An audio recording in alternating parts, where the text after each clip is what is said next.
Page 37, December 3rd, 2021. Hello all, and welcome to another edition of the Book Nerd Diaries. We're the meditative bi-weekly podcast that dives deep into the latest books we've crossed off of our endless to-read list. Spoilers lie ahead, dear folks, so please watch your step, and let's get our book nerd on.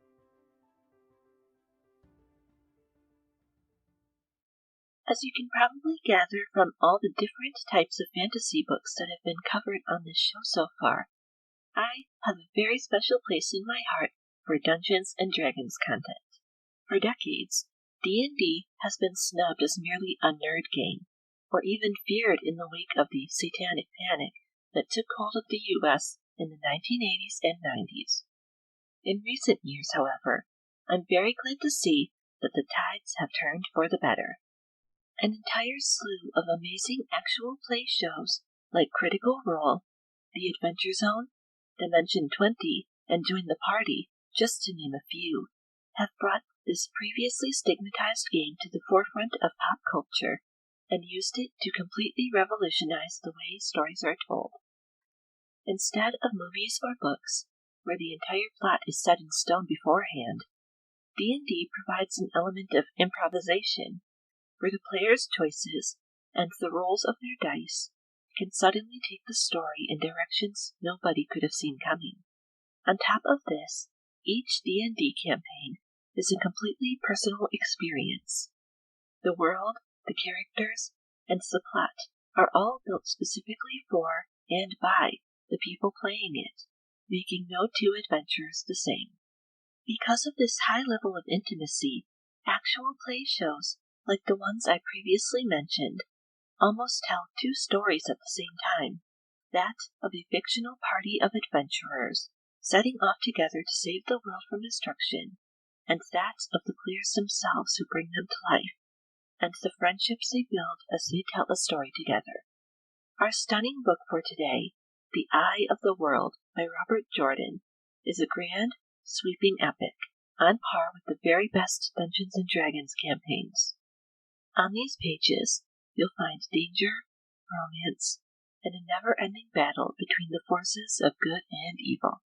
I will quickly note here that I have only read the book, so please forgive me in advance if I mispronounce any character or place names in the future.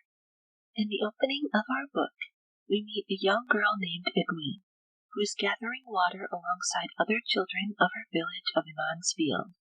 Having completed her task, she takes the water back to the village and offers it to whoever needs it. During her rounds, Egwene overhears her father and a companion named Master Althor amusing a group of eager shepherd boys with a story as they shear the sheep. Long ago, in the age of legend, a villain known as the Dark One terrorized the world with his followers, known as the Shadow. A great warrior, known as the Dragon, leads his followers of the light against him, and after heavy losses, they finally manage to seal the Dark One and his retinue away, where he remains to this day. As the story ends, Egwene can't help but notice a raven watching her. It is said that the Dark One used ravens as spies, so this particular little detail is enough to send chills down your spine. Next, we cut to a prologue set long ago. The great warrior known as the Dragon wanders his castle aimlessly in a daze, calling desperately for his wife. The Dark One then appears to him and clears the fog from his mind with his powers, revealing that his beloved wife and his entire family and everyone else who had been in the castle are all dead. In his grief, the dragon calls to his magic and disappears, a vast mountain looming where he had stood. In frustration, the Dark One vows that their fight will never be over. Back in our main timeline, many years ahead, a young man named Rand Althor is heading down the road with his father Tam to deliver a shipment of cider to Field. Rand is temporarily waylaid when he sees that they are being followed by a mysterious dark-robed man on a horse.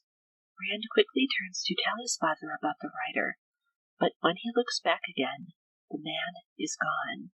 One thing I love about the start of this book is how little moments like this start building the suspense right from the get-go. They continue on to the village, where Rand's best friend, Matt, helps to unload the shipment of cider at the local tavern so that they can later participate in the spring festival known as Bell Time. As they work, Matt confirms that he too had seen the dark-robed figure riding through town. A compatriot of theirs, named Aaron, informs them that two other strangers have been asking a lot of questions all around the village.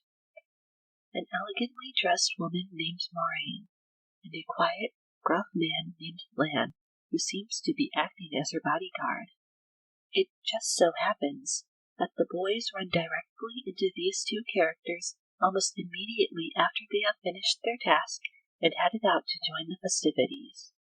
Maureen introduces herself to them and explains that she has been looking into the local history of the area. While she is there, she asks for their help in her research and offers them each a silver coin as payment. Yep, I'm convinced that these two are being completely honest and will have absolutely no bearing on the future plot whatsoever. The boys' enjoyment seems not to last very long, as soon after this, a peddler named Fane appears in the village square to inform all who will listen that the dragon has supposedly returned, and war has broken out across the land. A patrol is being set out along the perimeter of the two rivers to watch out for invading forces. Rand himself wishes to be one of them, but his father, Tam, appears and instructs him that they need to leave immediately. As they flee town, Tam explains that he believed Rand when he saw the cloaked figure, and that there might be a mass panic when people find out. It turns out, however, that their own home is not much safer. As they sit down to their dinner that night, their home is suddenly invaded by a group of feral, half-human, half-animal beasts known as Trollocs. Rand had formerly believed Trollocs to be figures of legend, used to scare kids, but he and Tam end up barely escaping the encounter with their lives. Tam is gravely injured in the attack, and so Rand loads his father onto a broken cart and takes him back to the village of Mansfield for medical treatment. When Rand finally sees the village in sight, his heart sinks to find that much of Mansfield has been destroyed as well, in yet another Trolloc attack. Desperate, Rand tries to find help for his father, but it appears that Tam's wounds are far beyond traditional healing. Enter our mysterious Lady Moraine, who happens to be an Aes Sedai, an elite class of people who can use magic, or the One Source as it's called. She can save Tam from the curse on the blade that had stabbed him, but it appears that the two attacks are connected, specifically to Rand, Matt, and another of their friends named Perrin. The three boys, along with Moraine, McQueen, Lan, and a storyteller or gleeman named Tom, decide to escape and set off on a perilous journey to stop the darkness that threatens to return and overtake the world. This book made its way onto my list for this show when I saw trailers for the Wheel of Time series that is currently airing on Amazon Prime. I believe I've been vaguely hearing about the Wheel of Time books off and on since I was at least in middle school, but I'd accidentally gotten them mixed up with the equally excellent book series A Wrinkle in Time, and never realized until recently that they were very different stories. My bad. Once my initial confusion cleared up, however, I just knew I had to formally introduce myself to the Wheel of Time, as these books have clearly had enough impact on pop culture to earn themselves a television adaptation. Having now read the first book, The Eye of the World, I can very clearly see why this series is so beloved. It's a purely classic high fantasy thrill ride that keeps you on your toes from the first page to the very last. Though the quote-unquote big bad of this series, the Dark One, only appears in flashbacks and dreams, he is no less a tangible, absolutely terrifying presence throughout the entire story, through his followers or dark friends, as well as such innocuous animals as crows. The Dark One dauntlessly follows our group of heroes wherever they go. They aren't even safe when they fall asleep, as he appears and taunts them every single night in their nightmares, trying to make them succumb to his will. The sad thing is, however, that those who serve the light can be seen as equally dangerous. The dragon's followers, known as the Children of Light, waste absolutely no time suspecting anyone who does not immediately follow their rules. If someone gets on their bad side, they will find a reason to mark them as a dark friend and throw them in jail or worse. Neither the dark nor the light, however, seem to be a fan of Aes Sedai, such as Moraine. Anyone who can wield the one true source, no matter how good their intentions, is a person to be feared and hated to them.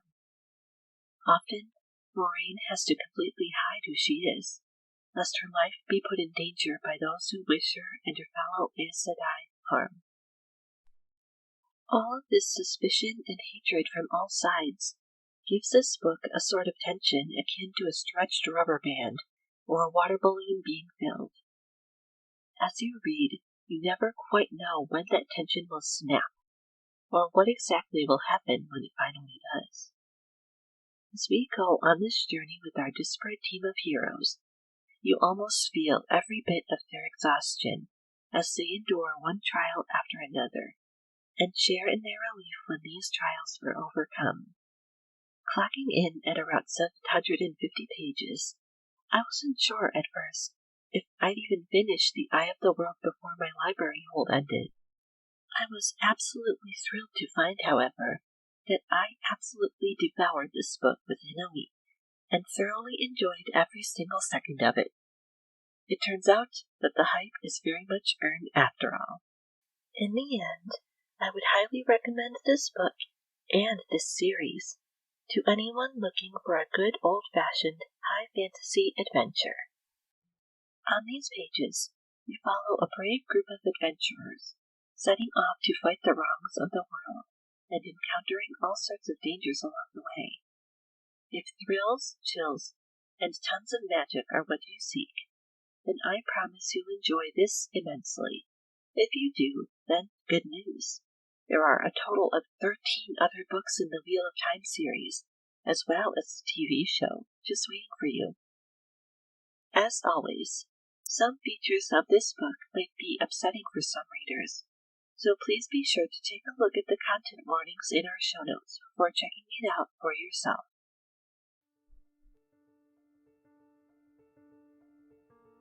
With that, we now conclude our main discussion for today, dear listeners. But fear not. There's still more Book Nerd Diaries headed your way after this quick break. How to See a Man About a Dog by Samuel Knox is a bold experiment in style and storytelling. This collection weaves starkly comic and deeply humanist stories into a heartbreaking and hilarious journey that readers will not soon forget. Written over the course of 11 years, this meticulously crafted instant cult classic by breakout author Samuel Knox searches for light in the darkest corners of modern life. Read How to See a Man About a Dog, Collected Writings, for a wholly original and ultimately illuminating experience. The ebook is available on Kindle and Kindle Unlimited, and print copies are available on Amazon, Alibrary, and more.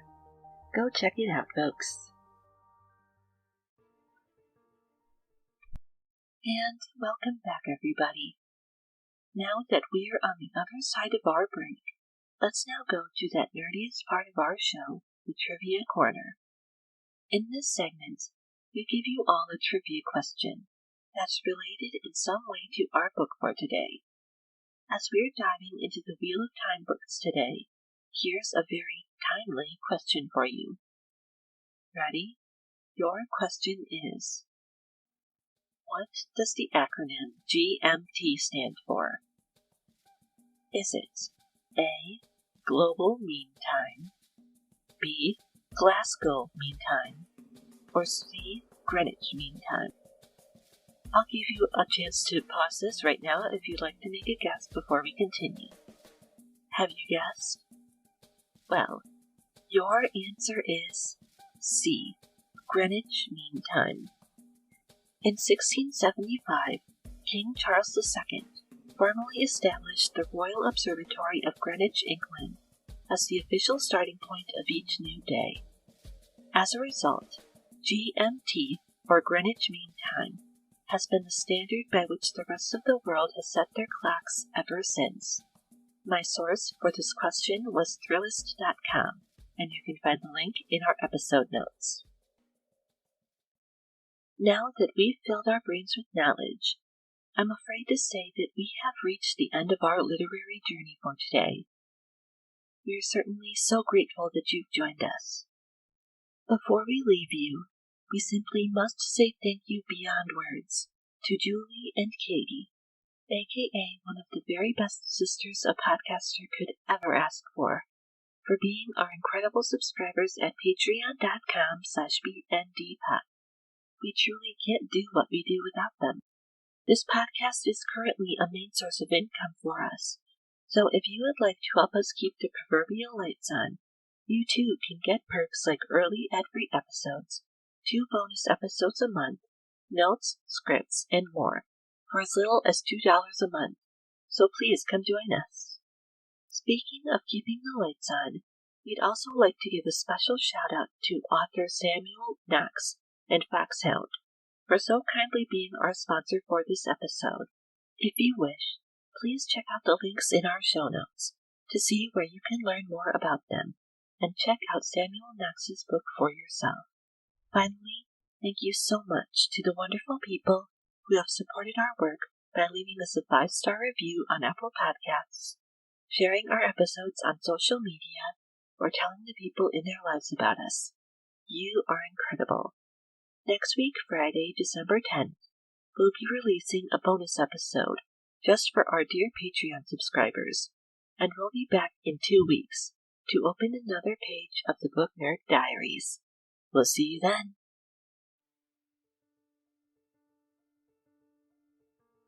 The Book Nerd Diaries is written, edited, researched, and hosted by me, Amber Wilchin.